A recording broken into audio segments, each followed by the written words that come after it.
네, 안녕하셨어요.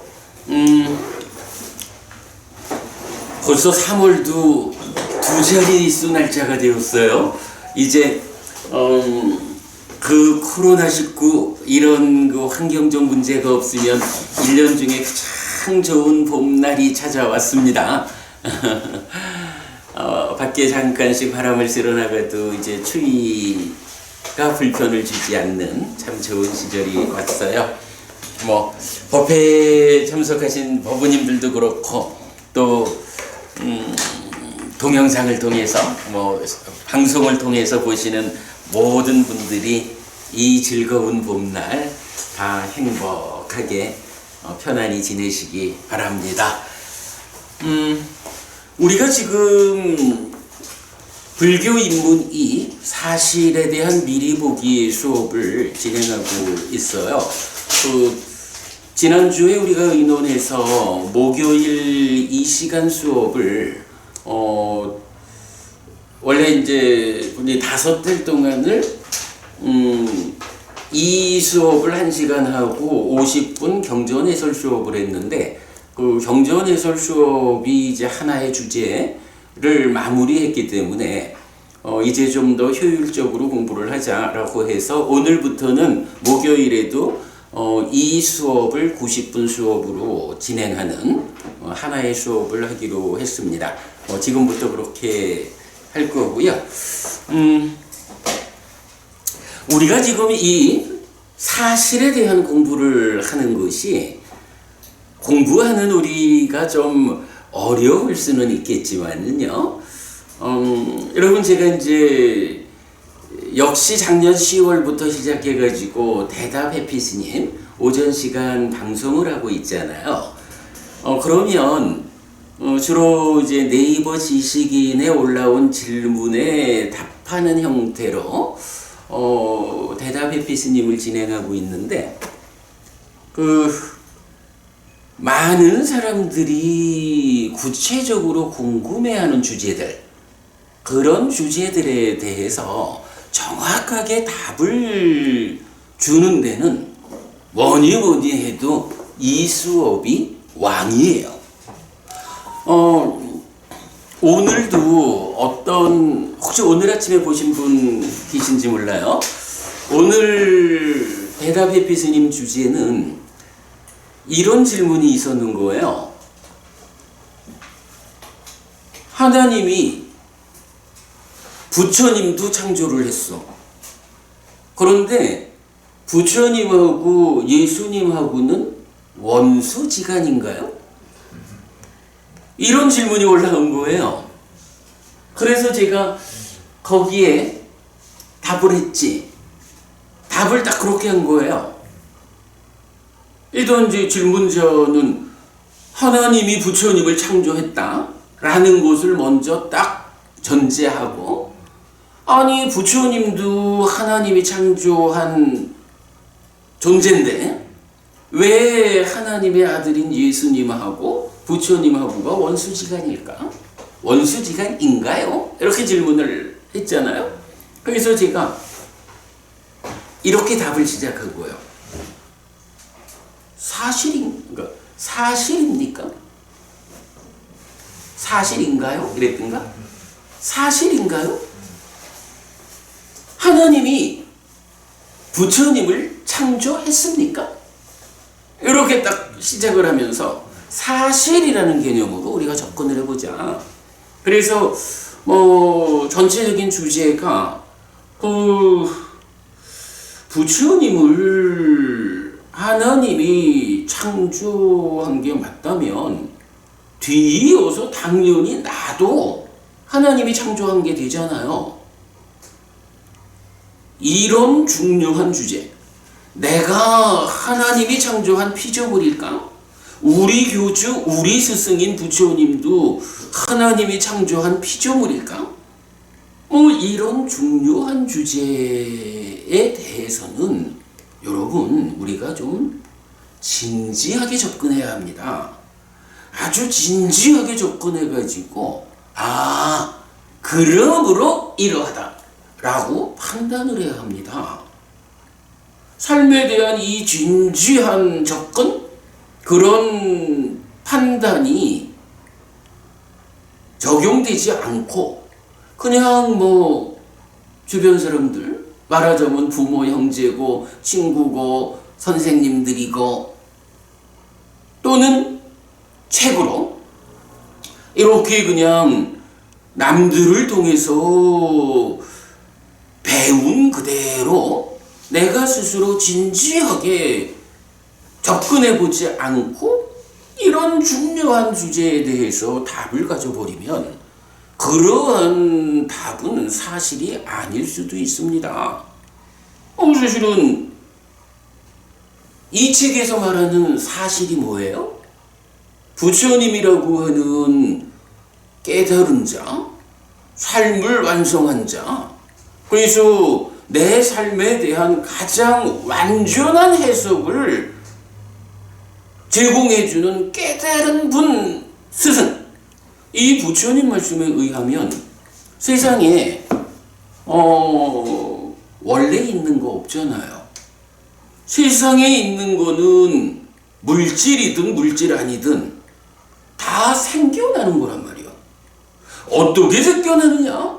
라는 이 측면에서 중생인 내가 살아가는 이 세상의 범주에 있는 것, 부모님 이때 세상의 범주에 속하지 않는 거가 있죠. 뭐죠? 세상의 범주에 속하지 않는 것. 열반 한 가지가 있잖아요. 세상의 범주에 속하는 것을 뭐라고 부르냐 하면 행위다 해가지고 열반을 일단 좀 제외해 놓고 내가 속해 있는 이 중생으로의 삶의 영역, 이 세상에 있는 것은 어떠한 곳이든지 기본적으로 무아여, 원래 있는 본질, 실체, 고정불변의 거 이런 거 아니고 생겨나는 것이라고. 근데 생겨나는 방법이 무엇입니까? 라고 할 때 깨달은 스승 부처님은 조건들이 결합해서 결과를 만드는 이런 방법으로 생겨나는 것이다 라고 알려주는 게 무상한 거잖아요. 그래서 제가 이제 바로 우리가 이 책을 통해서 공부하는 이런 사실이라는 측면에서 답을 하는 거예요. 질문자는 하나님이 부처님을 창조했다라고 전제하고 서술을 하는데 그거 사실입니까? 이게 사실이려면 한 가지 선행되어야 하는 게 있습니다. 그 하나님이라고 하는 존재가, 노부부님 하나님은 열반하고는 다르잖아요. 열반 아닌 것이니까 하나님이 실제로 존재한다면 그도 이 세상 안에 있는 거예요. 그러면 이 세상 안에 있는 것은 물질이든 물질 아니든 어떠한 것이든 간에 이렇게 조건이 결합해서 결과를 만든다라는 무상이라는 이 이치에 의해서 생겨나 존재하고 있는 거라고요. 그러면 하나님이 부처님을 창조했다라는 게 사실이려면 전제되어야 하는 게 뭐냐 하면 그 하나님은 어떤 조건들이 결합해가지고 지금 생겨나 있는 존재일까? 그 조건들의 결합 관계를 우리가 들여다보니까 이러한 조건들이 결합했기 때문에 하나님은 부처님을 창조할 수 있는 능력이 있다. 이렇게 확인이 되어야 하나님은 이렇게 생긴 분이니까 자기가 생겨난 그 조건이 허락하는 부처님을 창조할 수 있는 능력이 있어. 그러니까 하나님이 부처님을 창조했다라는 건 사실이요. 이렇게 확인을 해줘야 될 거 아니에요. 근데 만약에 하나님에 대한 그러한 능력이 있음, 그 조건 관계가 확인되지 않는다라고 하면 확인되지 않는 상태에서 부처님이라고 하는, 또 그 연장선상에서 나라고 하는 이러한 존재들의 지금 생겨나 존재하고 있는 그 상황을, 그 조건관계를 어떻게 하나님의 창조라고 하는 이 하나의 조건에 의해서 부처님도 창조되고 나도 창조됐다, 이렇게 말할 것입니까? 제가 이제 이런 답을 한 거예요.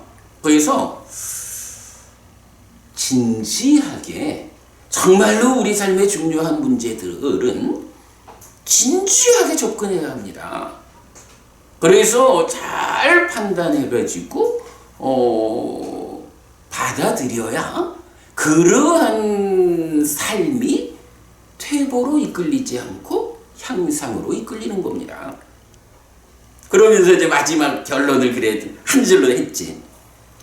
하나님은 부처님을 창조하지 못했습니다. 부처님과 예수님은 원수지간이 아닙니다. 요렇게 딱 끝을 냈거든. 아니 제가 볼 때 우리가 지금 진행하는 이 수업이 솔직히 노부부님이 어려운 수업인 건 사실이에요.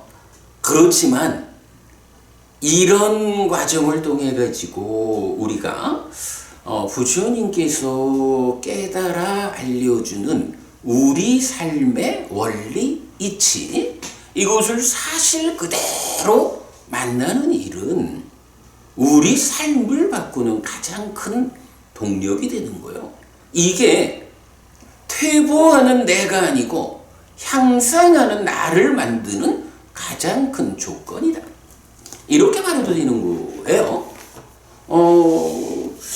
제가 볼 때는 하여간 이렇게 우리가 사실이라는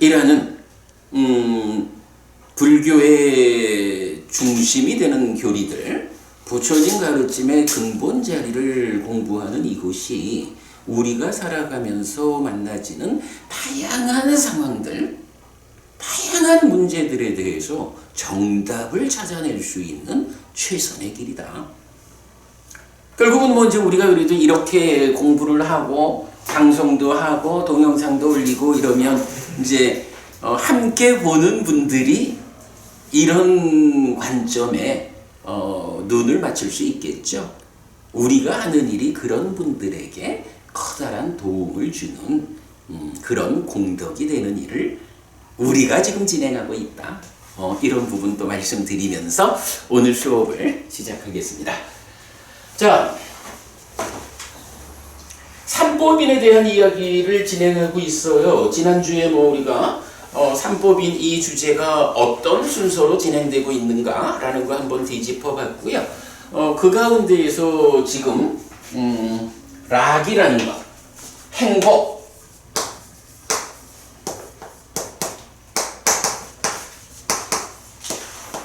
즐거움,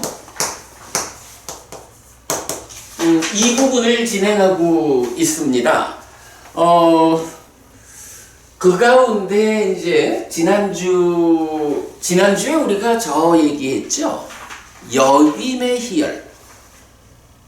제가자들이 나는 부처님의 제자로서 부처님 가르침에 의해서 깨달음을 지향하는 이 출가자들을 위해서 그들이 필요로 하는 필수품, 의식주와 약품을 잘 공급해드리는 사람이요.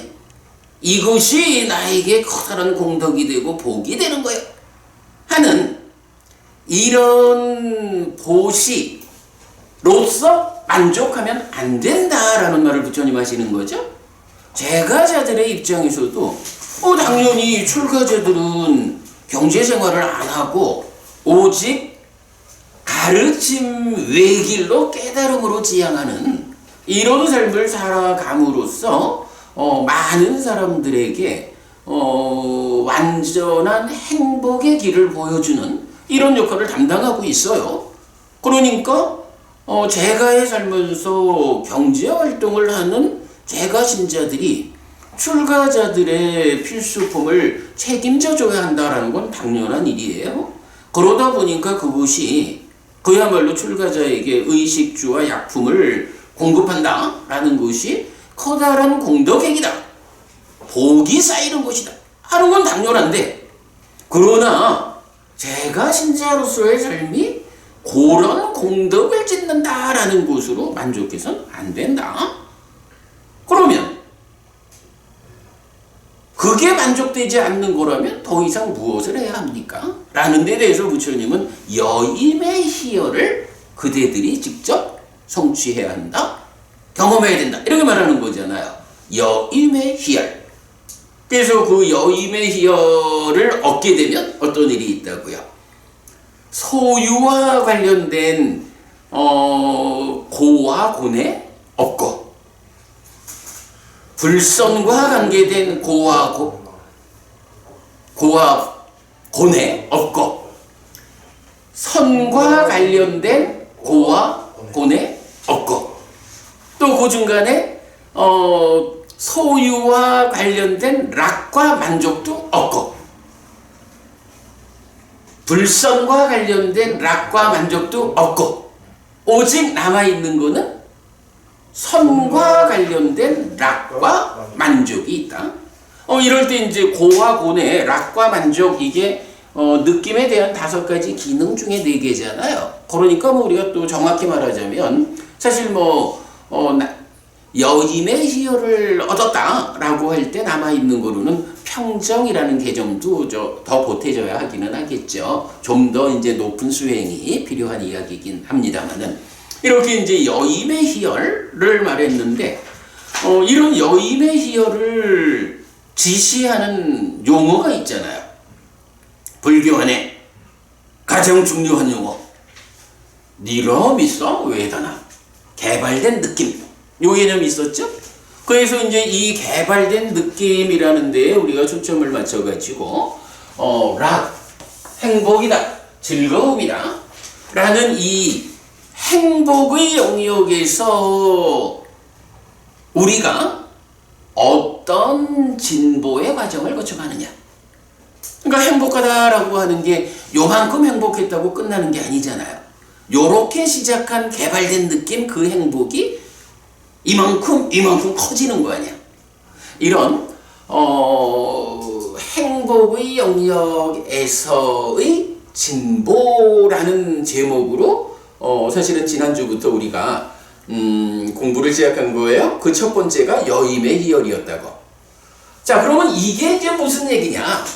이렇게 한번 우리가 보죠. 그림을 그림으로 그려보았지만,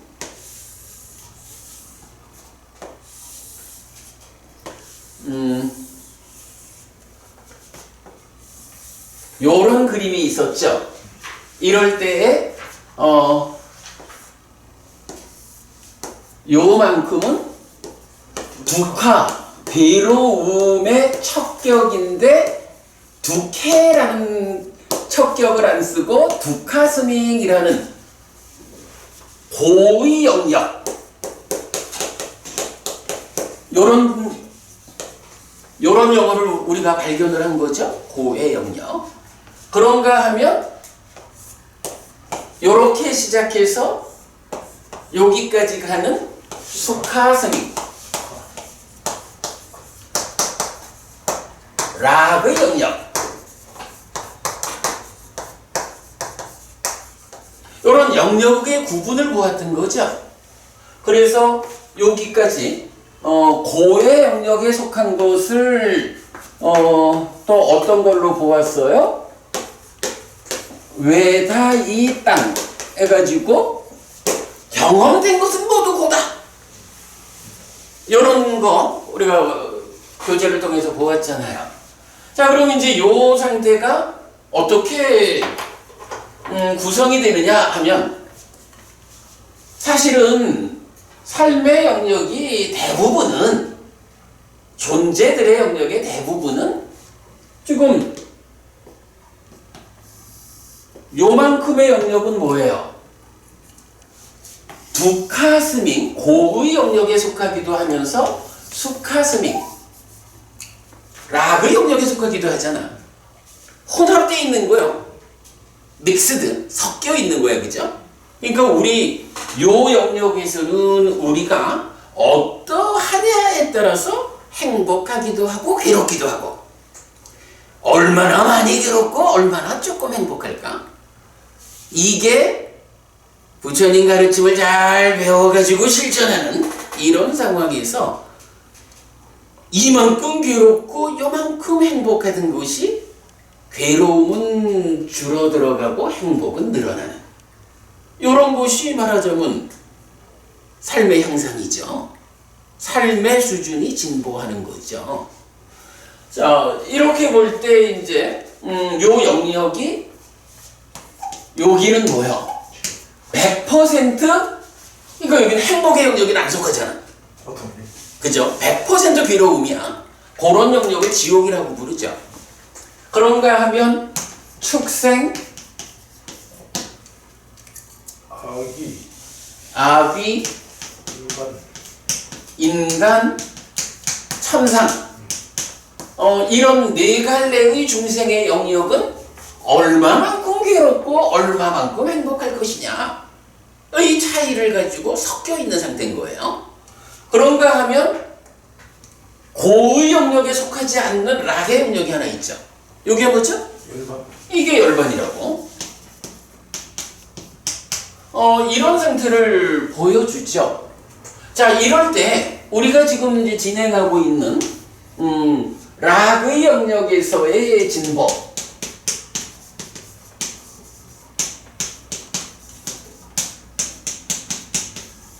이 락의 영역에서 얼만큼 우리가 나아가느냐 하는 요 개념이죠. 락의 영역에서의 진보. 그런데 이 락의 영역에서의 진보라는 요 표현을 우리가 사실은 어느 만큼에 적용하나요? 예를 들어서 축생, 요즘 뭐 대표적으로 강아지 이렇게 볼까요?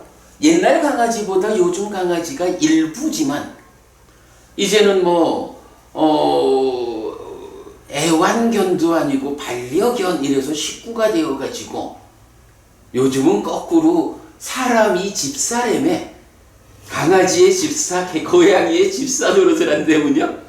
이러면 그게 강아지나 고양이 입장에서는 굉장히 행복해진 거지 뭐. 그죠? 굉장히 행복해진 거예요. 그러니까 락이 진보한 거야.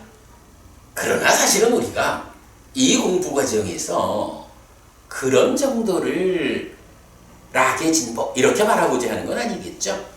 자, 일단 뭐 적당히 뭐 여기를 절반으로 나눠볼까요? 절반으로 나눠가지고 뭐 한 요만큼 정도를 인간이라고 보면, 인간의 영역은 짐승이나 아귀의 영역보다는 괴로움의 최대치하고 행복의 최소치, 괴로움의 최소치, 행복의 최대치, 이런 이제 차이를 보여주겠죠. 우리가 갈수록 괴로움은 줄어들고 행복은 늘어나는 삶을 삽시다 라고 하는 거, 여기에 있다라고 하면 뭐 중간쯤 있다 할까요? 여기에 있다면 우리가 갈수록 괴로움은 늘어나고 행복은 줄어드는 삶을 살지는 맙시다. 요거는 맙시다.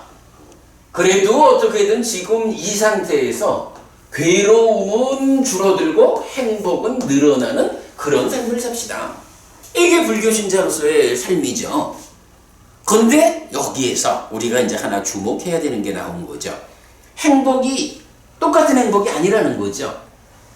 그냥 우리가 살아가면서 열심히 일해가지고 정당한 방법에 최선의 노력을 얹어가지고 부자도 되고, 그런 가운데 그렇게 얻은 재물을 가지고 나도 행복하고 남들도 행복하게 잘 사용하면 이게 양쪽에서 칭찬받는 일이어서 공덕이 막 무럭무럭 쌓이잖아. 그만큼 행복하잖아. 근데 이런 세상에서 함께 살아가는 가운데에서 우리가 얻을 수 있는 행복이 있지만 그 행복과는 또 좀 다른 차원의 행복이 있죠. 그게 뭐예요? 말하자면, 자, 우리가 이제부터 마음이 산만하지 않도록 마음을 집중해보자. 그래가지고 호흡을 보자. 그래서 내 마음이 호흡에 딱 집중하기 시작해서 그 호흡을 주목하는 요 일이 얼마의 노력을 통해 가지고 호흡에 잘 집중되기 시작하면 분명히 이제 맞지마니까야 118번인가요? 입출신경경 이런 데서는 부처님이 호흡에 잘 주목되는 요것이 하나의 느낌이다 라고 표현을 지금 해주시잖아요. 그게 뭐냐 하면 마음이 호흡에 잘 집중되는 요 노력을 통해서 열심히 정당하게 돈 벌어가지고 잘 사용하는 이렇게 생겨나는 행복과는 전혀 다른 느낌이 생겨나는데, 전혀 다른 행복한 느낌이 생겨나는데 그게 무엇냐라고 하면 니라미사 웨다나라고 부르는 개발된 느낌. 이래 되는 거잖아요. 그래서 일단 이제 인간인 우리가 자 여기 이제 여기로부터 이제 그 인간의 자리라고 치면 정당한 방법에 최선의 노력을 얹어서 부자 됩시다. 그래서 나도 행복하고 남도 행복한 복된 삶을 삽시다. 라고 하면 뭐 인간의 영역이 오래 있다 하면요. 내가 중간에서 시작했다 해도 여기서 이렇게 진행되는 나의 삶이 갈수록 괴로움은 줄어들고 행복은 늘어나는 향상이 있다고. 근데 이런 방법으로는 어디만큼 향상할 수 있을까라고 할 때 내가 열심히 해서 부자가 됐다. 그래서 열심히 남도 도와주면서 이렇게 산다라고 해도 놓고 보니 우리가 이런 삶이 웬만해가지고 하늘 사람들보다 더 행복하다 이래 말하기는 어려울 거예요. 실제로 경에서도 보면 사왕천이라고 하면 하늘 중에 가장 낮은 하늘이잖아요. 인간 바로 위에 있는 그 사왕천에 있는 신보고도 너 인간 세상에 왕시켜줄게 내려갈래? 이래도 안 간다는 거 아니에요. 인간 가운데 최고의 권세를 가지고 행복하다 맘먹은 대로 다 한다 이래 해도 가장 낮은 하늘 사왕천에 있는 신들만 해도 그들의 눈에 벌써 아이고 내가 바보입니까 거기 가서 왕하고 있게. 행복의 레벨이 다르단 말이지. 이게요 아무리 우리가 열심히 일하고 이렇게 행복을 만들어 가도 그 인간으로의 행복이 한계가 있잖아. 그럼 김부부님 우리가 이러한 인간으로 최선의 노력에 의해서 얻을 수 있는 이런 행복을 돌파해서 하늘 사람들의 행복, 천상의 행복을 얻기 위해서는 무슨 방법이 있을까? 예, 이런 부분에서 지금 우리가 공부가 진행되는 거죠. 자, 개발된 느낌이라고 하는 거, 니라미사 웨다나, 니라미사 수카,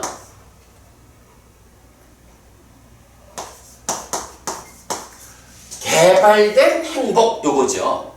이런 개발된 행복이라는 것은 바로 우리가 열심히 산다라는 것으로 얻을 수 있는 인간의 영역에 국한된 행복, 그 한계를 돌파해가지고 천상, 신의 영역에서 누리는 그런 행복으로 진입을 하는 거란 말이지. 그지 바꾸면 그렇게 우리가 이 니라미사 웨다나 이해해도 되겠죠? 그 방법이 무엇냐라고 하니 이거 정당한 방법에 최선의 노력을 얹어서 부자 되고 이런 방법으로 접근할 수 있는 게 아니고 그 방법으로 접근하면 인간으로의 한계다 이렇게 우리가 표현할 수가 있는 거야. 그러나 그 방법과는 다른 방법으로 대표적으로 호흡에 집중하자. 호흡을 이어보는 호흡 수행을 통해서 내가 마음을 잘 집중해가지고 삼매에 들자. 삼매에 들어가지고는 삼매를 토대로 일어나가지고 우리가 아는 법의 윗바사나를 통해서 실다운 지혜를 얻어서 사마타 윗바사나로 깨달음으로 나아가는 이런 수행으로 부처님이 알려주는 금방 누가 팔정도 이렇게 말씀하셨죠? 팔정도라고 하는 깨달음의 길, 그 길을 실천하는 이런 과정에서 이런 한계 지어진 느낌이 아니고 그런 행복이 아니고 이 벽을 넘어서서 천상의 신들이 누리는 그런 행복. 이것도 물론 욕계 하늘이냐 색계 무색계 하늘이냐 또 차별이 있죠. 그러나 어쨌든 그걸 다 돌파하고 가는 거예요. 그리고 그 궁극에는 어떻게 돼요? 행복의 영역은 천상을 넘어선 열반까지도 열반까지도 실현하는 거 아니야. 그래서 이 개발된 느낌이라는 게 열반까지. 열반은 괴로움 제로, 행복 100. 여러 상태까지 가는 거죠. 그러면 이제 우리가 그렇다면 부처님 가르침을 잘 배워서 팔정도를 실천하는 일을 통해 가지고 이런 개발된 느낌을 경험하자. 그리고 그 개발된 느낌을 약간 커지는 거니까 개발된 느낌을 확장시켜보자. 이런 말을 할 수 있는 거죠.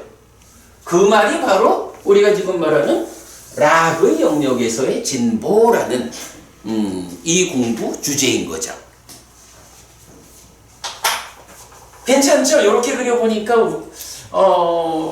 우리가 하고자 하는 일이 무엇인지 좀 구체적으로 알려지죠. 네, 이렇게 이제 설명을 좀 드린 상태에서 자, 교재로 가보겠습니다. 교재 119쪽 먼저 오겠습니다.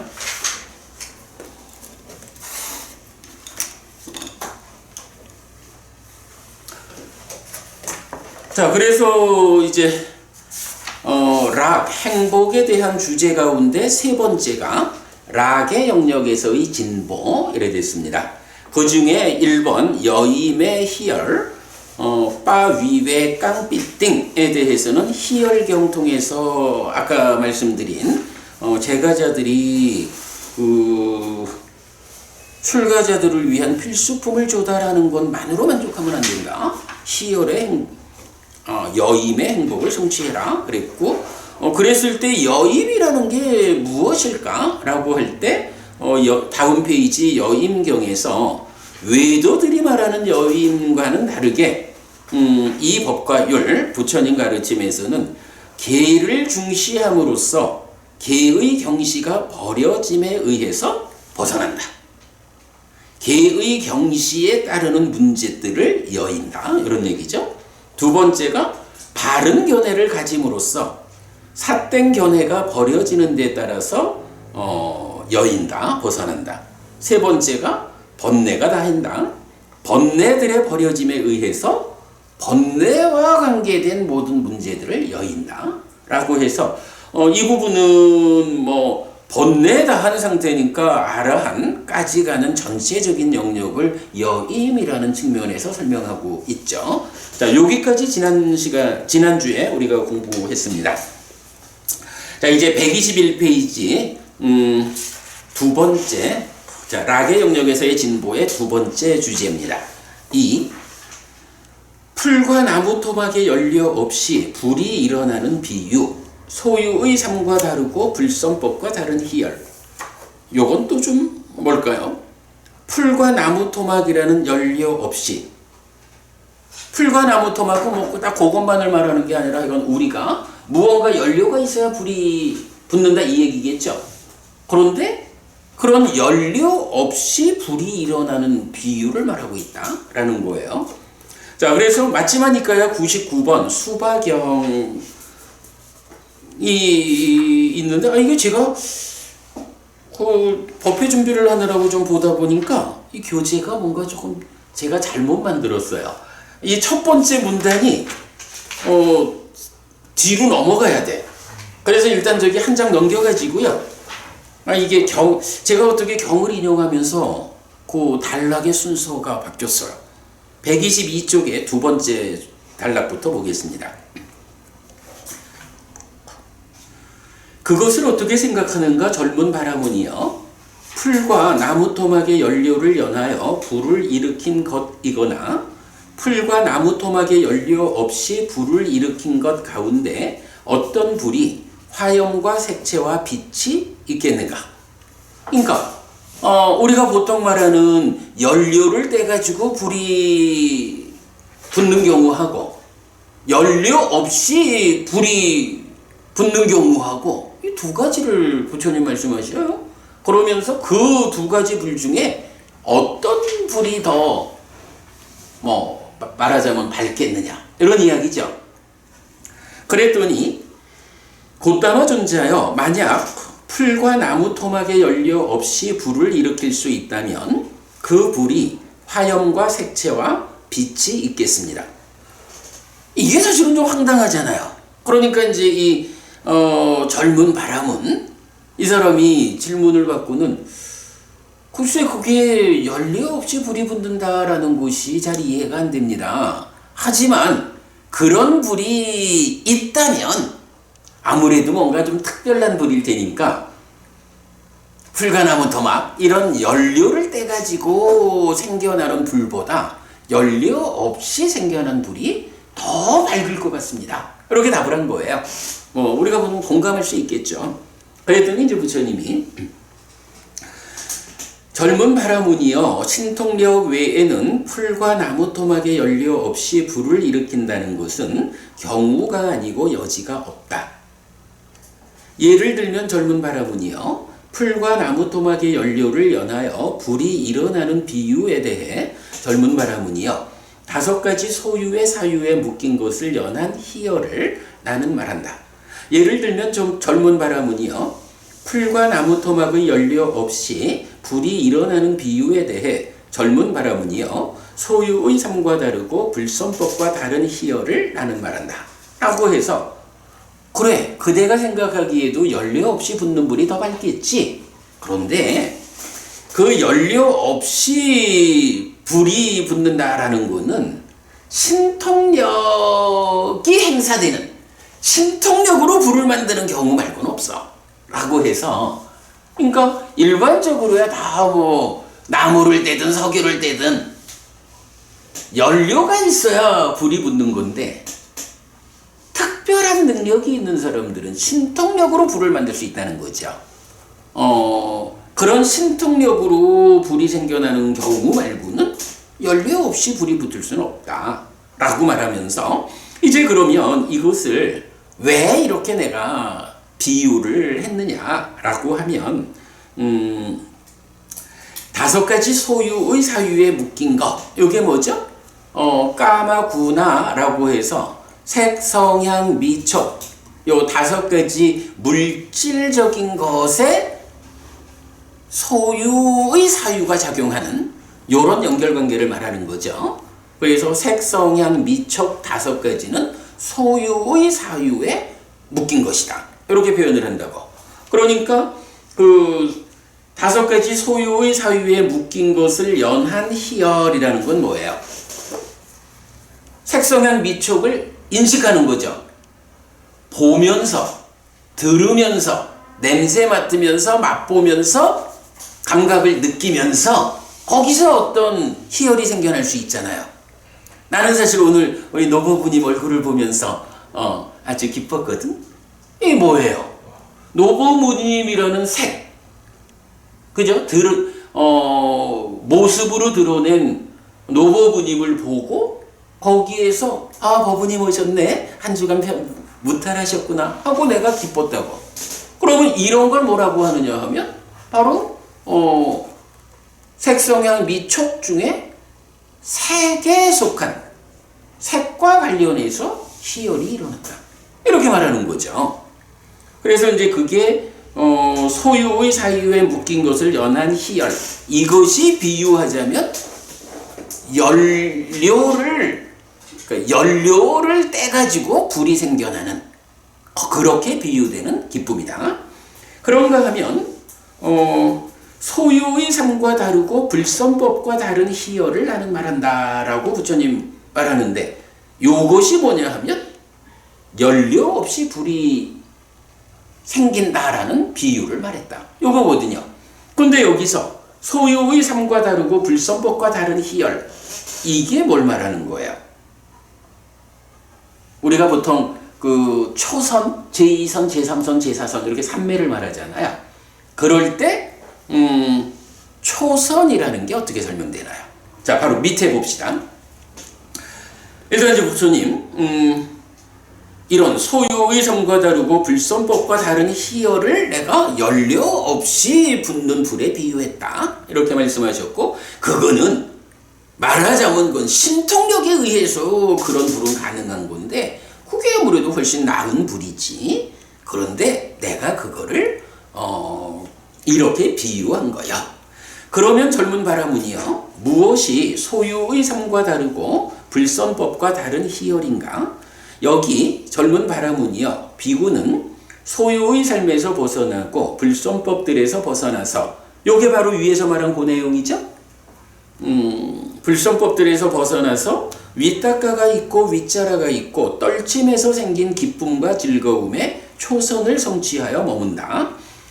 이것도 젊은 바라문이여 소유의 삶과 다르고 불선법과 다른 희열이다.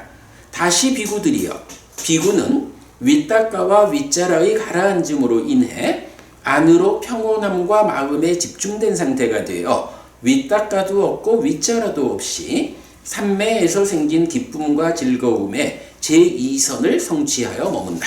이것도 젊은 바라문이여 소유의 삶과 다르고 불선법과 다른 희열이다. 그러니까 희열이라고 하는 게 두 가지 종류가 있다는 거예요. 비유하자면 연료를 떼서 생기는 불과 같은 희열이 있고 연료 없이 생겨나는 불과 같은 희열이 있는데 예를 말하자면 연료 없이 붙는 불은 오직 신통력으로 가능한 건데 그러니까 그런 게 있어 라는 말씀이고 그럴 때 희열이라고 하는 것이 이렇게 두 가지가 있다. 그럴 때 연료 없이 불이 붙는 것과 같은 이런 희열이 무엇냐 하면 소유의 사유, 악한 불선법들에서 떠난 그런 조건에서 생겨나는 불이다. 희열이다 라는 건데 이때 그러면 그렇게 소유의 삶과 다르고 불선법과 다른 희열은 구체적으로 무엇입니까? 하니까 초선에서 경험되는 희열이 있다. 그리고 제2선에서 경험되는 희열이 있다. 이거죠. 초선과 제2선이라고 하는 이런 삼매가 성취됐을 때 경험되는 희열이 있다는 거예요. 박보부님, 그러면 이게 초선에서 경험되고 제2선에서 경험되잖아. 제3선에서는 이런 희열이 경험되지 않나? 제3선에도 행복하고 있죠. 그런데 여기서 이제 이런 표현을 하는 거지. 기본적으로 이제 8정도에서 정정, 바른 삼매가 4가지 선으로 나오잖아요. 초선, 제2선, 제3선, 제4선. 이런 4가지 선으로 바른 삼매를 말하는데, 제가 바꿔보니 그 얘기 많이 하잖아. 보통은 이 삼매를 말할 때 초선은 유심 유사의 삼매, 윗닦아 윗자라 있는 삼매 이렇게 말하죠. 제2선은 무심 무사의 삼매, 윗닦아 윗자라 없는 삼매, 뭐 이런 식으로 삼매를 설명하고 있잖아. 그럴 때 제가 늘 드리는 말씀이 사실은 이 삼매라고 하는 것은 느낌의 측면에서 서술되고 있다. 느낌의 측면에서 어떻게 정의되고 있는지를 주목해야 한다 라는 걸 제가 계속 얘기를 하잖아요. 바로 그 얘기요. 초선에는 초선이 성취되면 어떤 느낌이 경험되고 있을까? 라고 하면 여기는 이제 그 그러니까 초선지 이 네 가지 선이 정의되는 데 따르면 이렇죠. 떨침에서 생긴 희와 락이다. 떨침에서 생긴 기쁨과 즐거움이다. 이렇게 해서 정의가 되는 거죠. 지금 지금 읽어본 데에서도 어때요? 소유의 삶에서 벗어나고 불성법들에서 벗어나서 윗닦아가 있고 윗자라가 있고, 이게 보통 말하는 유심유사의 장매야 조선이. 그런데 그 상태가 뭐냐 하면 떨침에서 생긴 기쁨과 즐거움의 초선, 이렇게 말하죠. 그게 바로 떨침에서 생긴 희화락이라는 느낌의 측면으로 초선이 정의되는 거라고. 제2선은 어떻게 정의되죠? 삼매에서 생긴. 그렇죠. 삼매에서 생긴 희화락, 이렇게 되죠. 이게 뭐예요? 바로 무심무사, 윗닦아 윗자라가 가라앉아가지고 무심무사의 상태, 여기부터가 사실은 또 본격적인 삼매, 이렇게 이제 설명하는 거죠. 그래서 초선은 담마사마디, 법의 삼매다. 제2선 이후는 쥐떠 사마디, 심의 삼매다. 이렇게 이제 구분을 하잖아요. 그래가지고 제2선의 상태는 바로 그런 떨침, 욕계의 삶, 소유라는 개념을 떨쳐버리고 나니까 이런 희화락이 경험돼. 거기에서 제2선으로 가면은 이제 그 떨침의 형태를 넘어서 가지고 삼매가 안정되어 가지고 삼매에서 희화락이 생겨나는 거야. 김보부님, 이러면 이 초선의 희화락하고 제2선의 희화락 중에 제2선의 희화락이 훨씬 더 뛰어난 희화락이 되겠죠. 그런가 하면 제3선은 어떻게 정의돼요? 평온. 아니죠. 제3선은 희가 없어지고. 나오고만 나. 희열이라고 하는 요것도 따지면 기뻐요라고 하는 게 행복하다라는 것보다는 좀 떨림이 큰 그런 느낌인가 봐. 그러니까 제3선에 가면 희열이라고 하는 이 느낌은 가라앉아요. 그런 상태에서 희열이 가라앉은 락이라고 정의가 된다고. 그런데 요게 삼매에서 생긴 희화락보다도 좀 더 떨림이 큰 희열, 요게 가라앉으니까 이 상태는 더 뛰어난 행복의 상태야. 그래 되는 거죠. 제4선은 어떻게 되나요? 희화락도 없어지고. 그렇죠. 이미 희화락이 가라앉았다, 버려졌다 라고 해서 락이 버려진 그 상태는 어떻게 돼? 요 상태가 뭐가 되냐 하면 불고불락. 그러니까 락이니까 고가 먼저 해결된 거죠. 그런 상태에서 락도 없어졌으니까 불고불락이야. 그리고 요 상태를 뭐라고 불러요? 평정. 그렇죠. 우백가, 버릴 사자로 나타내고 있죠. 사념청정. 사념청정, 좋아요. 청정한 사띠, 그리고 평정, 이렇게 되는 거지. 이렇게 초선, 제2선, 제3선, 제4선이 정의가 되잖아. 그러니까 방금 미안하지만 박법우님 답은 틀렸지. 그지? 지금 경에서 이렇게 소유의 삶과 다르고 불성법과 다른 희열이 무엇이냐? 라고 하는데, 아니 왜 초선, 제2선, 제3선, 제4선 다를 설명하지 않고 초선, 제2선만 설명했을까? 여기에 대한 답이 이건 거예요. 일단은 희열을 말하는 거잖아. 희열은 초선에서는 떨침에서 생긴 희열이 있고 제2선에서는 삼매에서 생긴 희열이 있는 거야. 근데 제3선에 가면 희열은 이미 버려졌어.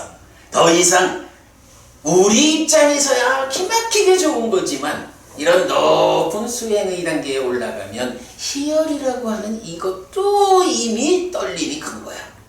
그래서 희열 먼저 가라앉고 거기에 락, 행복이라고 하는 이것도 좀 미세한 떨림이긴 하지만 그것도 깨달음으로 가는 데는 방해가 돼.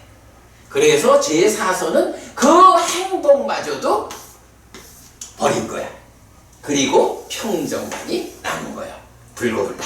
요렇게 지금 초선, 제2선, 제3선, 제4선이 정의가 되는 거죠. 그러니까 팔정도가 말하는 바른 삼매가 바로 이렇게 그 네 단계로 말하자면 네 단계로 락의 영역에서 그죠? 락의 영역에서 요거는 이제 삼매가 성취된 상태니까 천상 중에서도 뭐 3개에 올랐다고 보지. 요렇게 초선, 제2선, 제3선, 제4선 이렇게 그죠? 락의 영역에서 진보하는 거예요. 더 뛰어난 행복으로 올라가는 거예요. 네, 이런 측면 우리가 이제 이해하는 것이 중요하죠. 자, 그래서 이제 다시 경으로 돌아오면 제가 이제 이건 어째서 이게 그 단락을 바꿔놨는지 모르겠는데 여기에 이어서 이제 앞에 거로 와야 돼요. 근데 요 부분은 그냥 넘어가겠습니다. 사실은 이제 경에서 이렇게 그 신성력에서나 가능한 연료 없이 타오르는 불 이런 비유로 희열에 대한 이런 개발된 영역을 설명했잖아요. 그리고 나면 이제 이 질문, 그러니까 대화 상대방이 젊은 바라문이니까 그 바라문과의 입장에서 바라문교적인 어떤 이제 대화를 좀 나누는 거라서 별 의미 없습니다. 이제 넘어가기로 하겠습니다. 자, 그러면 이제 3번 반짜따야 숙당 맞지마니까야 102번 5이면서 셋경으로 갑니다. 자, 이 경에서는 여임의 희열 지금 우리가 계속 보고 있는 거죠. 여임의 희열 다음에 개발된 느낌인 행복 이래서 니라미상숙항 아까 요거 잘못 썼네. 니라미상숙항 그러니까 개발된 느낌인 행복 그 다음에 괴롭지도 즐겁지도 않은 느낌 이렇게 넘어가서 나는 평화롭고 나는 꺼졌고 나는 집착이 없다. 이렇게 말할 때 이것이 열반에 적합한 실천이다 라고 말하는 경인데요. 읽어보겠습니다. 비구들이여 여기 과거에 대한 견해를 붙잡지 않고 미래에 대한 견해를 붙잡지 않고 모든 소유의 족쇄를 버린 어떤 사문이나 바라문은 여임의 희열을 넘어서고 개발된 느낌인 행복을 넘어서고 괴롭지도 즐겁지도 않은 느낌을 넘어서서 나는 평화롭고 나는 꺼졌고 나는 집착이 없다라고 관찰한다. 비구들이여 열애는 이것을 실답게 한다. 과거에 대한 견해를 붙잡지 않고 미래에 대한 견해를 붙잡지 않고 모든 소유의 족쇄를 버린 이 사문이나 바라문 존재는 여임의 희열을 넘어서고 개발된 느낌인 행복을 넘어서고 괴롭지도 즐겁지도 않은 느낌을 넘어서서 나는 평화롭고 나는 꺼졌고 나는 집착이 없다 라고 관찰한다. 그때 이 존재는 열반에 적합한 실천을 선언한다. 그런데 이 사문이나 바라문 존자가 붙잡고 있는 과거에 대한 견해를 붙잡거나 붙잡고 있는 미래에 대한 견해를 붙잡거나 붙잡고 있는 소유의 족쇄를 붙잡거나 붙잡고 있는 여임의 희열을 붙잡거나 붙잡고 있는 개발된 느낌인 행복을 붙잡거나 붙잡고 있는 괴롭지도 즐겁지도 않은 느낌을 붙잡는다. 그러면서도 이 존재가 나는 평화롭고 나는 꺼졌고 나는 집착이 없다라고 관찰할 때 그 사문 바라문 존재의 집착이 알려진다. 이것은 유위이고 거친 것이다. 그러나 행들에게 소멸은 있다. 그것은 있다. 라고 이렇게 한 뒤에 그것의 해방을 보는 자인 열애는 그것을 넘어섰다. 비구들이여, 이것이 열애에 의한 위없는 평화롭고 뛰어난 경지의 깨달음이니, 즉 육촉처의 일어남과 사라짐, 이거 바꿔야 됩니다. 자라남과 줄어듦입니다. 육촉처의 자라남과 줄어듦과 매력과 위험과 해방을 있는 그대로 한 뒤에 집착 없는 해탈이 있다.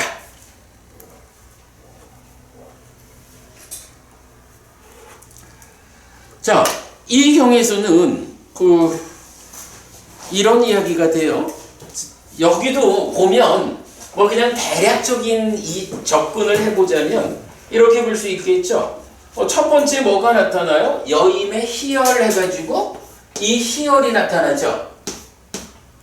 그 다음에 희열 다음에는 개발된 느낌인 행복 이랬는데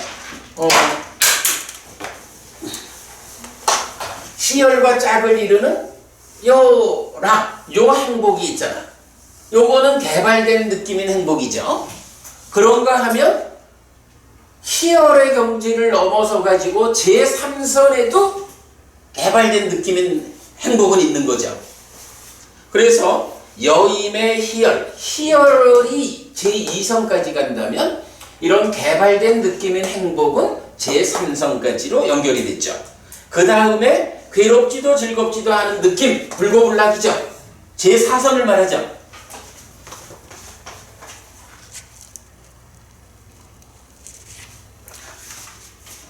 이렇게 제4선 불고불락을 말하고 나면 그 다음에 뭐예요? 나는 평화롭고 꺼졌고 집착이 없다. 평화롭고 꺼졌고 집착이 없다. 뭐 대표적으로 꺼졌다라는 말이 뭐예요? 열반을 실현했다? 또는 불이 꺼진 것과 같다. 우리가 불이 타고 있다라는 것을 불교에서는 어떻게 써요? 번뇌의 영향을 받고 있는 탐진치가 작용하고 있는 중생의 삶, 요게 불이 타고 있는 삶이잖아. 그러한 불이 꺼졌다라는 것은 뭐냐 하면 번뇌가 다 부서졌어. 탐진치가 없어. 무명이 없어. 가래가 없어. 이런 삶을 말하는 거죠. 그게 해탈된 삶이라고, 깨달음이라고. 그러면 여기서 자, 첫 번째 여인의 희열은 제2선까지 갔죠. 개발된 느낌인 행복은 제3선까지 갔죠. 그 다음에 괴롭지도 즐겁지도 않은 느낌 제4선까지 간 거죠. 제4선이죠. 이럴 때 그러면 평화롭고 꺼졌고 집착이 없다. 열반에 적합한 실전. 이건 어디 있는 거야? 노부부님, 이건 어디 있다고 봐야 돼요? 앞에 세 가지는 이렇게 초선, 제2선, 제3선, 제4선의 상태를 말하고 있잖아. 근데 마지막으로 평화롭다, 꺼졌다, 집착이 없다. 이건 그 자리가 어디야? 사실 이거 주목해야 돼요. 박고부님, 지금 이거를 주목해야 되는 이유. 사선도 완전히 넘어서야지, 사선도. 그거 넘어선다라고 하는 게 무슨 의미야? 그냥 완전히 이제 뭐 열반에 들어가면 상수면허증 가야지. 그 얘기보다 상수면 이런 부분은 이제 초선, 제2선, 제3선, 제4선이라고 하는 8정도의 바른 산매. 8정도의 바른 산매가 정의되길 요 네 가지 선으로 정의가 되잖아. 그러니까 이거와 다른 어떤 거 이게 아니라 이 네 가지 산매를 좀 다른 각도에서 펼쳐놓으면 제4선이라는 상태가, 우리 그거 알잖아. 제4선이 평정을 말하는데 이 평정이 두 가지 평정이 있잖아.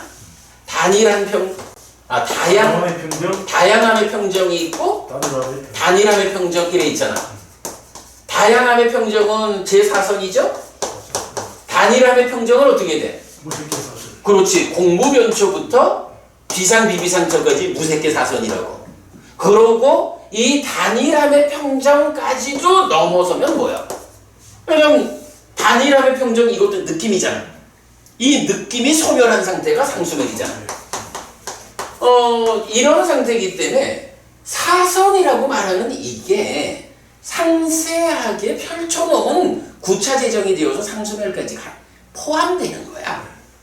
그래서 이제 방금 어부님 말씀은 정확하게는 그게 아니야. 그러면 이제 여기서 말하는 평화롭다, 꺼졌다, 집착이 없다라는 이건 뭐냐 하면 바로 그거지 뭐. 이 네 가지 선이라고 하는 바른 삼매가 이게 이 자체로 완성인가요?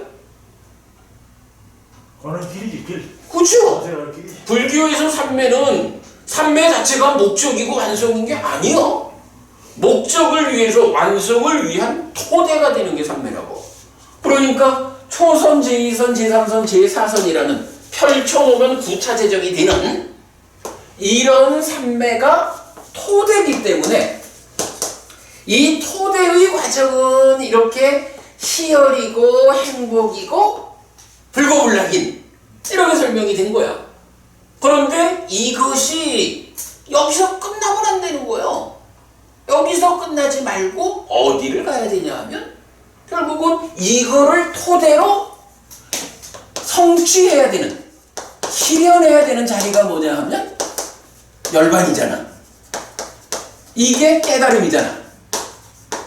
그러니까 여기서 지금 마지막에 말하고 있는 평화롭고 꺼졌고 집착이 없다. 나는 이것이 열반에 적합한 실천이다 하는 이 얘기는 바로 앞에서 말한 이 사선이라고 하는 팔정도의 정정 바른 삼매를 딛고 서서 내가 성취하는 그 상태, 깨달음의 상태, 열반의 상태. 그러니까 말도 열반에 적합한 실천이다 이렇게 표현하는 거죠. 그러니까 제가 지금 박고부님 반복 말씀드리는 게 네 가지 선이라고 하는 이 불고불락까지의 이 느낌으로 토대가 되는 삼매가 설명된 거야. 그리고 마지막에는 이 토대 위에서 우리가 성취해야 하는, 실현해야 하는 열반 그 자리. 열반 그 자리를 말하는 것이 평화롭다, 꺼졌다, 집착이 없다. 평화롭다라는 것은 열반의 상태는 평화로운 상태다라는 거죠. 꺼졌다라는 것은 이제 번뇌의 불이 꺼졌다라는 거죠. 번뇌의 불, 탐진치의 불, 무명가래의 불이 꺼졌다. 열반이 실현됐다라는 거죠. 그리고 집착이 없다라는 건 뭐예요? 이렇게 번뇌의 불이 꺼진 삶은 어때? 빠까 안에서 번뇌의 불이 꺼지면 빠까박의 일상의 삶, 빠까밖에 우리 일상의 삶에서 집착이 없는 해탈된 삶을 산다. 이런 얘기죠. 그런 부분을 설명해 주고 있어요. 그래서 이제 마지막이니까요 102번 다섯이면서 셋경에서는 바로 이런 락의 영역에서의 진보라는 개념을 삼매로부터, 그러니까 색계, 삼매로부터 시작해서 열반까지 이르는 이 전체 과정에 대한 진보, 나아감의 순서를 가지고 설명하고 있는 거죠. 그렇게 보면 되겠습니다. 재밌어요, 그죠? 제목은 다섯이면서 셋경. 요거는 경이 긴 경이라서, 요거를 이제 5가지 측면에서 말할 수 있고 3가지 측면에서 말할 수 있는 주제가 있는 거예요. 그러니까 요거는 우리가 이제 나중에 마침하니까야 관통법회에서 그 전체를 보아야, 그러니까 요 경 중에 이제 일부 지금 우리가 공부하는 개발된 느낌과 관련한 주제만 소개하는 거니까. 그러니까 뭐 경에서 보면 그거 뭐더라, 이건 요렇게 5일 수도 있고 요렇게 3이 되기도 한다라고 경이 알려주는 주제가 있어요. 그건 넘어갈게요. 자, 이제 그럼 4번으로 갑니다. 출리, 여임, 가라앉음, 깨달음의 행복, 요런 주제가 있어요. 그러니까 이제 그 이제 밑에 제가 간략한 설명을 했죠. 일단은 즐거움의 판별. 즐거움이라는 게 판별돼야 된다. 이건 무슨 얘기예요? 내가 행복하다, 즐겁다라고 하는데 이 행복이 어떤 행복일까? 5가지 소유의 사유에 묶인 이런 세간적인 삶에 개발되지 않는 것으로의 행복일까? 그렇다면 이 행복은 매력보다는 위험이 더 많은 것이요. 해방돼야 돼. 이런 측면으로 접근해야 되죠. 지금 내가 경험하고 있는 이 행복은 이건 아주 개발된 느낌, 뛰어난 행복이야. 이거는 매력은 크고 위험은 작아. 이 상태를 유지해가면서 더 나아가야 돼. 그래서 끝내 열반이라고 하는 그 완성된 행복까지 가야 돼. 요렇게 내가 지금 경험하고 있는 행복이 어떤 행복일까? 라고 스스로 판별할 수 있어야 된다. 이런 주제가 이제 이어서 나오는 거예요. 그런가 하면 두 번째로 출리의 즐거움, 네칸마 수카하고 여임의 즐거움, 빠위베카 수카, 가라앉음의 즐거움, 우빠사마 수카, 깨달음의 즐거움, 삼보다 수카 해서 요것이 사선이다. 네 가지 선이라고 하는 게 하여간 뭐 이렇게 그 느낌의 측면에서 사선이 설명되잖아요.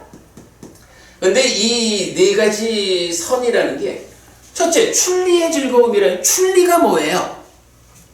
출리가 그냥 출가하는 거 이거하고는 좀 다르죠? 소유 반대. 그래 뭐 이제 근데 그 의미가 뭐냐 하면 그래 까마 소유의 사유의 반대라는 게 이 소유의 사유가 어느 영역에 미치는 거예요? 욕계의 영역에 미치는 거잖아. 색성향 미촉이라는 5가지 소유의 사유에 묶인 거, 이 물질적 대상에 대해서 내 거라고 붙잡는 거기에서 그거 얻었을 때 생기는 행복, 뭐 이런 개념이잖아.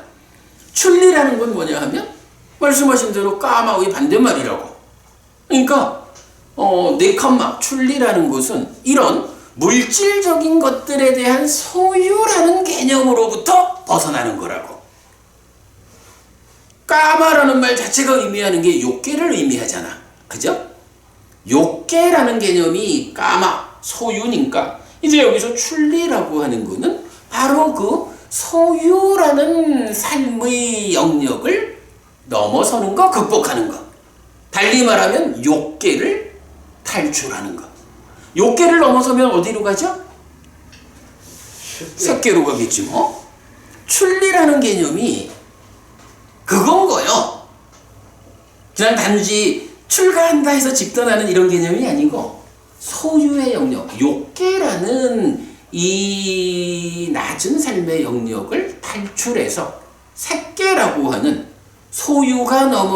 소유를 넘어선 존재의 영역으로 올라가는 것. 이게 출리거든. 물론 이제 출리라는 말은 경우에 따라서는 욕계, 색계, 무색계라고 하는 중생의 영역을 탈출하는, 중생의 영역을 탈출하는 게 깨달아서 열반을 실현하는 거잖아요. 요 자리에도 출리를 쓰더라고. 이제 그런 개념은 뭐 참고로 알고. 어쨌든 이제 여기서 출리의 즐거움이라는 건 그럼 뭐겠어요? 학부모님, 삼매를 성취했다, 초선에 들었다, 이러면 뭐라 할 거야? 그게 바로 욕계를 욕계를 떨쳐낸 거죠.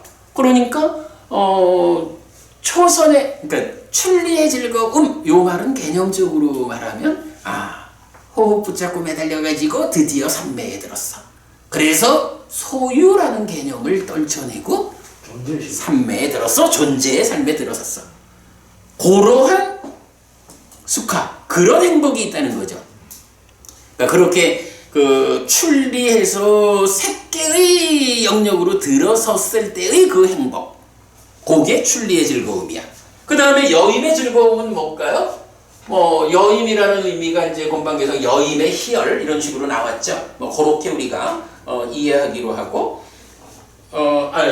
여임의 즐거움이니까 뭐 희열만을 말하는 게 아니라 출리의 즐거움, 출리를 통해서 삼매가 성취됐다면 이제 그때부터 그 위에서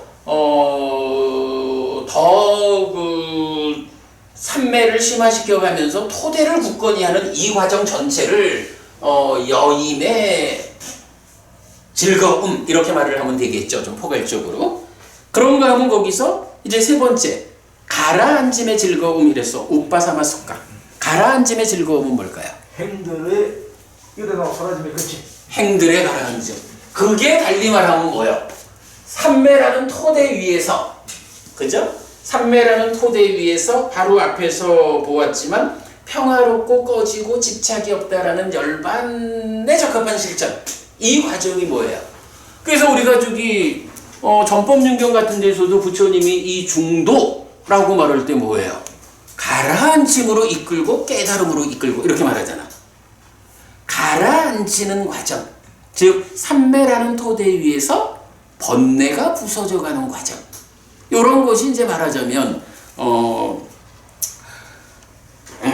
가라앉음의 즐거움 이렇게 표현할 수 있겠죠? 그리고 나면 마지막 깨달음의 즐거움은 뭐예요? 그렇게 해서 열반이 실현돼서 깨달았어.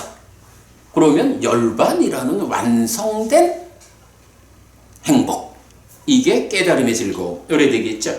그래서 이제 이 네 가지는 뒤에서 나오지만 바로 이 네 가지 선이라고 하는 개념이 바로 이렇게 출리, 여임, 가라앉음, 깨달음의 즐거움 그 자체이고 토대가 되는 그것이 사선이다. 그러기 때문에 팔정도라는 이 깨달음의 길에서 바른 삼매, 정정이 사선, 네 가지 선으로 제시된다. 이렇게 보면 되겠죠. 자, 그래서 이제 실천하지 않아야 하는 것으로는 소유의 즐거움, 똥의 즐거움, 졸음의 즐거움, 어둠과 존경과 명성의 즐거움 이렇게 나오고, 교제하는 자는 얻을 수 없고 무리를 떠나서 머무는 자는 얻을 수 없다. 마을 주변에 머무는 비구와 숲에 머무는 비구 이랬는데 뭐 뒤에 넘어가서 보고요. 자, 이래서 이어가지고 네 개의 경을 제가 소개했어요.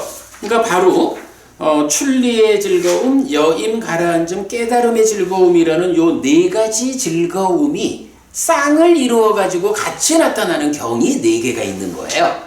그래서 그 네 개를 제가 지금 같이 묶어서 소개했고, 그래서 이제 124쪽에 경 네 개를 소개해 드리겠습니다. 자, 마치마니까야 66번 매출하기의 비유경에서는 다섯 가지 소유의 사유에 묶인 것을 연하여 생기는 즐거움과 기쁨, 이것이 소유의 즐거움. 우리가 보통 오용락이라는 말을 쓰죠. 그 용락이라는 말이 사실은 요 의미예요. 다 소유의 즐거움, 용락.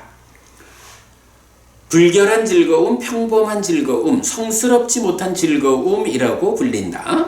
그 즐거움은 실천하지 않아야 하고 닦지 않아야 하고 많이 행하지 않아야 하고 두려워해야 하는 것이다. 매력은 적고 위험은 큰 거래서 이런 얘기죠. 반면에 사선을 성취하여 머문, 이것이 출리의 즐거움, 여임의 즐거움, 가라앉음의 즐거움, 깨달음의 즐거움이라고 불린다. 그 즐거움은 실천해야 하고 닦아야 하고 많이 행해야 하고 두려워해야 하는 것이 아니다. 그러니까 이런 이야기죠. 다섯 가지 소유의 사유에 묶인 것을 연하여 생기는 즐거움과 기쁨. 이건 뭐예요? 삶의 향상 이런 개념보다는 그냥 열심히 살아가는 가운데 생겨나는 행복 요 얘기죠. 그런데 그 행복, 용락이라고 하는 그거는 참 평범한 거고 그것은 매력은 작은데 위험은 크다. 그래서 특히 출가자는 이 부분에 대해서는 매이지 않아야 한다라는 거고, 사선을 성취해서 머무는 것. 오늘 이게 중요한 주제가 되는 거죠. 그러면 저 김보부님, 오늘 우리가 팔정도의 정정, 이게 네 가지 선이다라고 정의되는 이유를 지금 많이 설명되고 있는 거죠. 그래서 지금 여기에서도 사선을 성취해서 머무는 것, 이게 출리의 즐거움이고 여임의 즐거움이고 가라앉음의 즐거움이고 완성된 것으로의 깨달음의 즐거움이다. 사선을 성취해서 머문다. 그 즐거움은 실천해야 하고 닦아야 하고 많이 행해야 하고 두려워해야 하는 것이 아니다. 이렇게 이 네 가지 행복을 쌍으로 묶어가지고 나타나는 첫 번째 용례예요. 그 다음에 두 번째, 마치마니까야 122번 공의 큰 경입니다.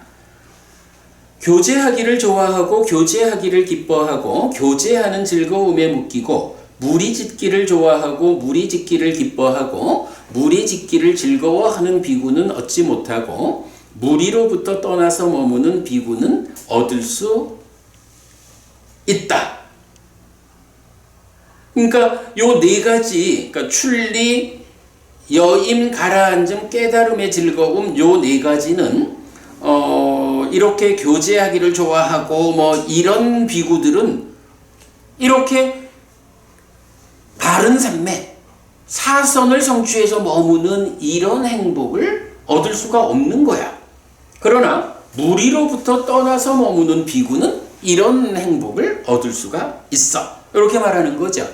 그래서 우리가 경이 참 많은 곳에서 깊은 숲속 외딴 거처에 머무는 비구, 그러나 이것이 준비되지 않으면 숲의 마음을 빼앗기기 때문에 누구나 가서는 안 된다. 삼매라고 하는 준비가 갖추어지면 그때 홀로 머물면서 수행하라. 이렇게 말하는, 그렇게 연결되는 개념이죠. 그리고 이런 사람들이 네 가지 즐거움에 더해서 일시적인 심해탈이나 일시적이지 않은 부동의 심해탈을 성취하여 머문다. 여기서도 우리가 눈여겨봐야 되는 게 심해탈, 마음이 해탈하는데 사실은 뭐 초선에서도 초선만큼 마음이 해탈하잖아요. 상수멸에서도 그렇게 가는 거죠. 그런데 깨달음이 완성된 그 자리는 뭐라고 불러요? 부동의 심해탈, 이렇게 부르죠. 그러면 심해탈이라는 말이 다양하게 표현이 되지만 부동의 심해탈이라고 하는 심해탈과 해해탈, 해해탈이 받쳐주는 흔들리지 않는 심해탈, 이런 완성된 깨달음을 말하는 부동의 심해탈 말고 그냥 다양하게 나타나는 해탈이란 용어는 일시적인 심해탈, 이런 개념으로 우리가 접근해도 되겠죠. 그래서 그렇게 이제 심해탈, 마음이 해탈한다라는 게 하여간 완전히 깨달아서 아라한이 되기 이전, 부동의 심해탈이 성취되기 이전에는 다 일시적인 심해탈, 요 개념으로 보자라는 거. 아무튼 이제 이런 네 가지 즐거움과 일시적 심해탈과 부동의 심해탈, 요거 무리로부터 떠나서 머무는 비구가 얻을 수 있는 것이다. 그래서 경은 깊은 숲속의 딴 거처에서 홀로 머물며 수행할 것, 이것을 강조한다 라는 부분. 자, 그 다음에 세 번째 경입니다. 맞지마니까야 139번 평화의 분석경인데요. 즐거움의 판별을 알아야 한다. 즐거움의 판별을 안 뒤에 내적인 즐거움을 추구해야 한다.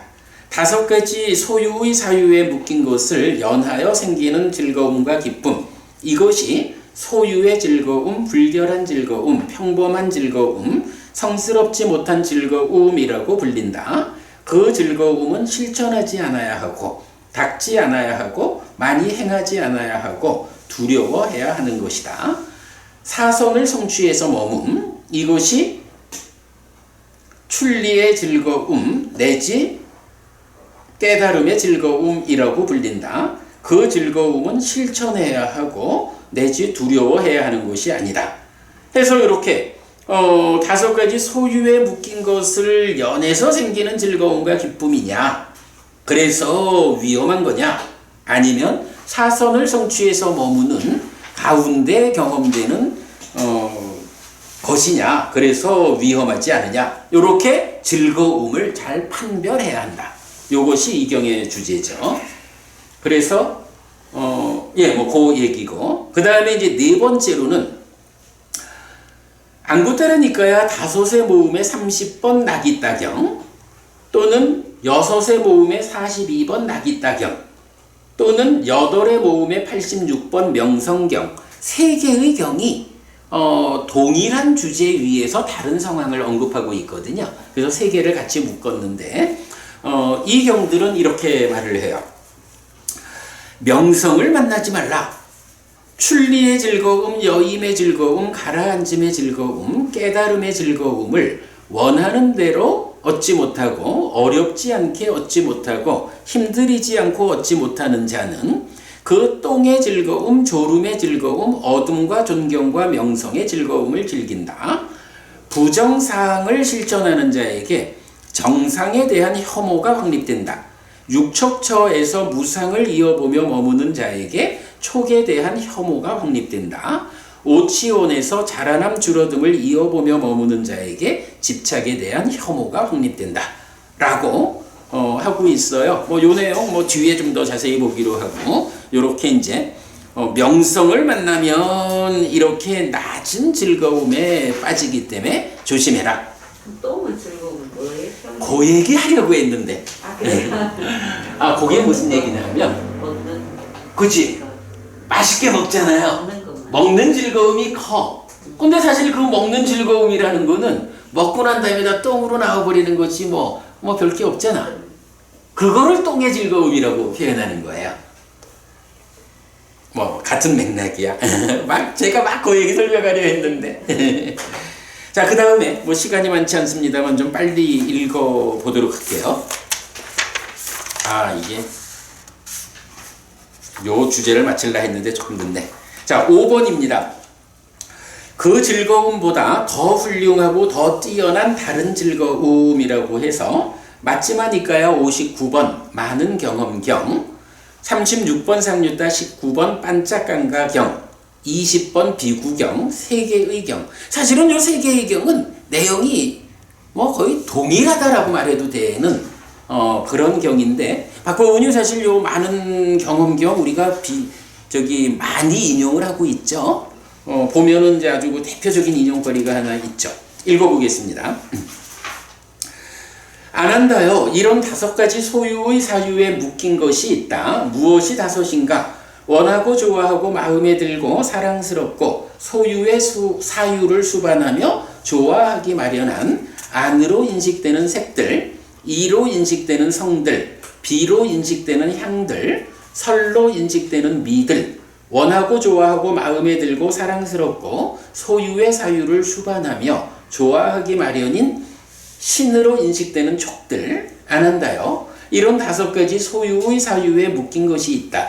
안한다요. 이런 5가지 소유의 사유에 묶인 것을 연하여 생기는 즐거움과 기쁨. 이것이 소유의 즐거움. 용락, 까마숙하. 우리가 이제 중국 불교를 통해서 이제 불교를 만나다 보니까 보통 오용락 이러면 오용락이면 뭐죠? 먹는 즐거움, 잠자는 그래 그리고 수명욕 해서 그래 식욕, 성욕, 명예욕 이래가지고 5개를 오용락 이렇게 부르잖아요. 근데 사실 니까야에서는 전체적으로 이 용락이라는 말이 말 그대로 이게 까마숙하거든. 욕계라는 까마 숙하 해서 용락이 이렇게 색, 성향, 미척 5가지 물질적인 것들을 대상으로 즐거움을 느끼는 것, 추구하는 것. 요게 용락, 오용락이 되는 거예요. 안한다요. 그 최상의 즐거움과 기쁨을 중생들은 경험한다. 표현을 바꾸면 그것이 중생들이 경험하는 최상의 즐거움과 기쁨이다 라고 누가 말한다면, 그러니까 5가지 용락이, 오용락이 이게 중생들이 경험하는 최상의 즐거움과 기쁨이야 라고 누가 말한다면 나는 이것에 동의하지 않는다. 그 원인은 무엇인가? 안한다요. 그 즐거움보다 더 훌륭하고 더 뛰어난 다른 즐거움이 있다. 그러면 안한다요. 무엇이 그 즐거움보다 더 훌륭하고 더 뛰어난 다른 즐거움인가? 여기 안한다요. 비구는 소유의 삶에서 벗어나고 불성법들에서 벗어나서 윗닦아가 있고 윗자라가 있고 떨침에서 생긴 기쁨과 즐거움의 초선을 성취하여 머문다. 이것이 안한다요. 그 즐거움보다 더 훌륭하고 더 뛰어난 다른 즐거움이다 라고 해서 초선의 상태. 이 초선의 상태는 오용락과는 어떤 사람이 그 오용락이 말이요. 우리가 살아서 중생이라는 이름으로 살아서 경험할 수 있는 어떤가는 즐거움이야 라고 주장한다면 부처님은 거기에 동의하지 않는다는 거예요. 왜냐하면 그 오용락과는 전혀 다른 훨씬 더 훌륭하고 뛰어난 다른 즐거움이 있다 라고 말하는 거고, 그게 초선으로부터 시작하는 거예요. 말하자면 뭐예요? 오용락이라고 하는 이거는 사람이 있어위다나 개발되지 않은 즐거움인 거예요. 그런데 초선이라는 이런 수행의 성취의 영역으로 들어가면 그것과는 비교가 되지 않은 개발된 행복. 그래서 더 훌륭하고 더 뛰어난 다른 즐거움이다. 그리고는 요게 다음 문장은 그래 돼요. 그러면 이렇게 초선을 성취해서 머무는 그때의 이 즐거움이 중생이 경험할 수 있는 최상의 것이다 라고 누가 말한다면 나는 동의하지 않는다. 왜? 그거보다 더 훌륭하고 더 뛰어난 느낌이 있는데 제2선이에요. 해가지고 그럼 당연히 제2선보다는 제3선이 더 훌륭하고 뛰어나죠? 단계적으로 올라가가지고 이제 마지막 한 장 넘기면 안 한다요. 그 최상의 즐거움과 만족을 중생들은 경험한다 라고 누가 말한다면 나는 이것에 동의하지 않는다. 그 원인은 무엇인가? 안 한다요. 그 즐거움보다 더 훌륭하고 더 뛰어난 다른 즐거움이 있다.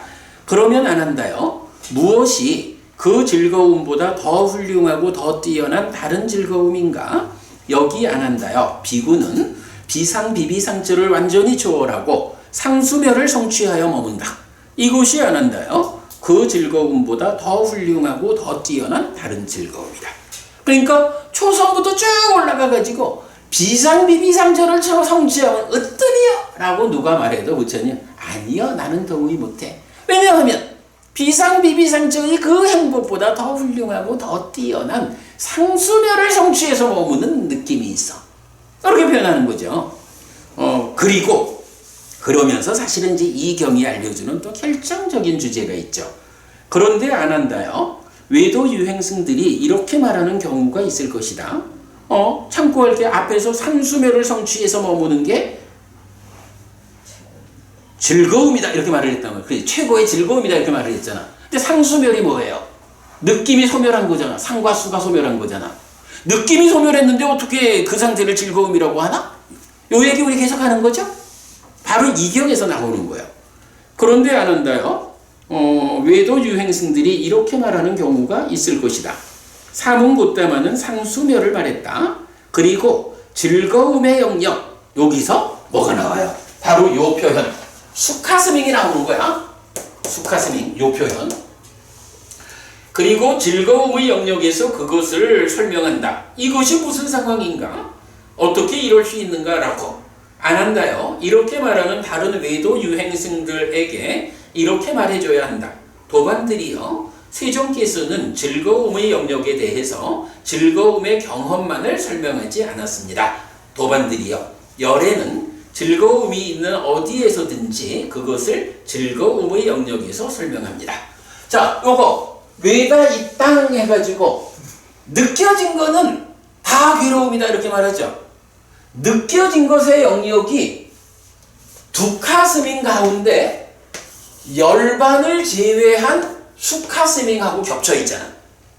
그죠? 이렇게 겹쳐 있는 상태를 놓고 상수멸이 뭐예요? 산약, 상하고 수가 멸했다라고 하지만 그때 외다 이 땅 요게 멸했다라고 하거든. 그게 뭐냐 하면 고의 영역에 속한 것이 다 멸한 거야. 그럼 고의 영역에 속하지 않는 열반이라고 하는 락의 영역에만 속한 상태가 있는 거죠. 상수멸을 성취하면 바로 이런 방금 말했지만 부동의 시메탈에서는 부동의 시메탈 아닌 상태는 다 일시적인 시메탈 이렇게 봐야 된다라고 했죠. 상수멸을 성취해서 머무는 그 상태도 일시적이지만 열반의 행복을 경험하는 거야. 그런데 부동의 시메탈이 그러니까 깨달은 아라한이 되기 이전이니까 아직도 그러다 보니까 일시적이다 이런 측면인데 어쨌든 상수멸도 이런 고의 영역을 벗어난 락의 영역에만 속하는 이런 상태라는 거죠. 그래서 아니 어떻게 상수멸인데 거길 즐겁다라고 말하나? 라고 할 때 부처님은 이 외다 이 땅이라고 하는 경험된 것으로의 즐거움의 영역에서만 말하지 않는다. 외다 이 땅, 경험된 것의 영역이든 열반이라는 경험된 것을 벗어난 영역에 있는 것은 행복은 다 행복이야. 상수멸은 거기야. 이렇게 말하는 거죠. 자, 이렇게 해가지고 이제 뭐 가장 중요한 개념이죠. 그 즐거움보다 더 훌륭하고 더 뛰어난 다른 즐거움이라는 경을 이렇게 락의 영역에서의 진보라는 오늘 주제 위에서 말을 했고요. 자, 이제 보면 나머지 6번은 해탈락이고 한 장을 넘겨보면 7번에서 열반락이 있거든요. 요 얘기는 뭐냐 하면 김법부님, 우리가 이 해탈락이라는 말을 많이 쓰죠. 일상적으로. 일상 말고 공부 과정에는 해탈락이라는 말을 많이 쓰잖아. 또는 열반락이라는 말도 쓰고. 상상이 안 되는 말이죠. 그래? 근데 이렇게 해탈락 또는 열반락 이게요, 단어는 이렇잖아. 해탈이란 말이 뭐냐 하면 빨리어로는 위무띠라고. 그러니까 여기에 행복하면 수카, 위무띠 수카라는 말이 이게 해탈락이라고. 그런데 이 해탈락이란 말이 경에 실제로 사실은 잘 발견이 안 돼. 왜냐하면 부처님 가르침이 중생들의 삶을 이런 해탈된 영역으로 끌어가는 가르침이잖아. 그러다 보니까 해탈락 자체가 많이 안 나와. 그런가 하면 또 이렇게 해탈에서 실현된 상태가 열반이잖아요. 열반이 뭐야? 닛바나잖아. 열반이라는 수카. 이러면 이게 열반락이야. 열반락, 이게 당연히 깨달음을 통해서 열반이 실현되면 그 상태가 열반락이지 뭐. 그런데요, 사실은 닛바나스카라고 하는 이 용어는 니카야에 안 나와. 그러니까 경 내용으로는 안 나오는데 딱 한 번 발견할 수 있는 게 경의 제목으로 닛바나스카 숙당이 있어. 경의 제목으로는 열반락이라는 말이 한 번 나타나는데 부처님 가르침의 구체적 내용, 경의 내용으로는 열반락이란 말은 안 쓰여. 그러나 어쨌든 우리가 이런 경우를 봐야 되죠. 요 이제 126쪽 6번 해탈락에는 맞지마니까요 86번 앙굴리 말라경하고 8번 상류따 12번 왕기사경, 앙구따라니까요 다섯의 모음의 180 가외시경, 요 세 개의 경에서 해탈락이라는 표현이 직접 나타나요. 그래서 뭐 앙굴리말라경 가운데서도 외딴 곳에서 홀로 머물던 앙굴리말라 존재는 해탈락을 경험했다라고 직접 나타내고, 이 앙굴리말라경 관계로는 제가 뭐 좀 적어놓은 게 있어요. 좀 읽어보시고, 왕기사경에서도 이제 해탈락을 경험한다라는 게 나오고, 가외시경에서도 해탈락을 경험한다라고 해서 위무띠수카, 해탈락이라는 용어가 직접 나타난다라는 것을 보여드렸고, 넘어가서 7번 열반락에는 보면 이제 앙구따라니까야 아홉의 모음의 34번이 열반락경이야. 그러니까 경 제목으로 닛바나 수카 수땅 열반락이 쓰였어. 근데 요거 말고 경의 구체적 내용으로는 닛바나 수카 열반락이라는 용어는 직접 안 쓰여요. 근데 요렇게 열반락 경하고 맞지마니까야 75번 마간디아 경 두 군데에서는 열반은 락이다, 열반은 행복이다 라고 열반의 상태가 뭘 말해주는 거냐면 바로 요걸 말해주는 거예요. 열반이라는 요 상태는 예를 들어 천상은 어때? 천상은 락과 고가 함께 섞여 있는 상태잖아요. 그러니까 천상은 락이다 이렇게 표현할 수가 없는 거야. 왜냐하면 고도 있으니까. 그런데 열반은 고는 없어. 100% 락이거든. 그래서 열반은 락이다. 이것이 열반을 대표하는 특징이잖아. 그렇게 열반이 락이라고 말해주는 경이 두 개가 있다는 거예요. 자, 오늘 이제 이렇게 해가지고 요 주제 락의 영역에서의 진보 요 주제 하나를 마무리를 했습니다. 마무리하느라고 한 10분 공부를 더 했습니다.